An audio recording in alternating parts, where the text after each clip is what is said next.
Top quality और consistent performance के लिए सिर्फ सिल्वर पंप नाम याद रखना। નમસ્કાર, મિડ ડે ન્યૂઝ સાથે હું હિના. બુલેટિનની શરૂઆત કરવી છે અગત્યના સમાચારથી જે સુરતમાંથી મળી રહ્યા છે. સુરતમાં બ્રિજનું લોકાર્પણ થયું છે.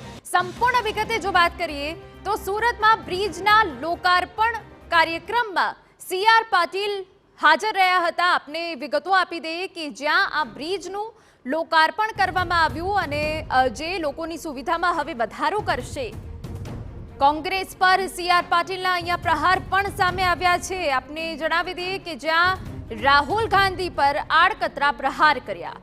નામ લીધા વગર કોંગ્રેસ પર પ્રહાર કરતા CR પાટીલે કહ્યું કે ગુજરાત જેવું વિકસિત રાજ્ય દરેક માટે આકર્ષણનું કેન્દ્ર હોય. વ્યક્તિ જે ઈરાદા સાથે ગુજરાત આવે છે તેમાં તે સફળ નહીં થાય, જેના નેતૃત્વ પર તેમની પાર્ટીના લોકોને જ વિશ્વાસ નથી.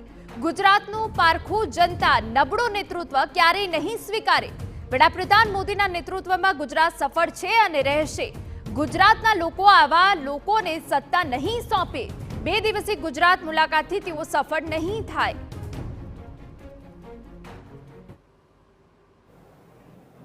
એક એવું રાજ્ય છે કે દરેકને આકર્ષણ થાય, પરંતુ જે વ્યક્તિ જે ઈરાદા સાથે આવી રહ્યો છે એ ચોક્કસપણે એમાં સફળ થવાનો નથી એવું તમને ખાતરીથી કહી શકો છો. જેના નેતૃત્વમાં પાર્ટીના લોકોને જ વિશ્વાસ નથી, ત્યાં ગુજરાત જેવા વિકસિત રાજ્યની અંદર બધી જ પરિસ્થિતિને પારખીને કામ કરવાવાળા લોકો, સાહસિક વૃત્તિના લોકો એ ક્યારેય નબળું નેતૃત્વ પસંદ કરતા નથી. કેન્દ્રીય પ્રધાન અને ગુજરાત ભાજપ પ્રમુખ CR પાટીલના હસ્તે સુરતમાં બ્રિજનું લોકાર્પણ કરાયું. નેશનલ હાઈવે નંબર 53 પર 2 બ્રિજનું લોકાર્પણ કરવામાં આવ્યું. CR પાટીલે બ્રિજના લોકાર્પણ વખતે કહ્યું કે કેન્દ્ર સરકારના પ્રયાસથી જ્યાં વધુ અકસ્માત થતા હોય તેવા ક્ષેત્રની ઓળખ કરીને ત્યાં બ્રિજ બનાવવામાં આવ્યા છે. આ બ્રિજથી હવે વાહન ચાલકોનો સમય બચશે અને મુસાફરી વધુ ઝડપી અને સુરક્ષિત બનશે. અકસ્માતના નિવારણના દ્રષ્ટિકોણથી પણ આ બ્રિજ મહત્વના રહેશે. ગગડી અને બુડિયા આ બંને બ્રિજ જે નિર્માણ પામ્યા હતા એને આજે અહીં લોકાર્પણ કરવામાં આવ્યા છે.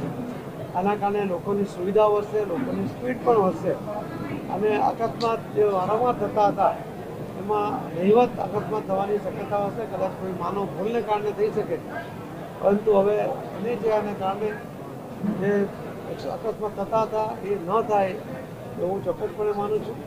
હું આ વિસ્તારના લોકોને આ બંને બ્રિજ પ્રાપ્ત થયા એના માટે અભિનંદન આપું છું.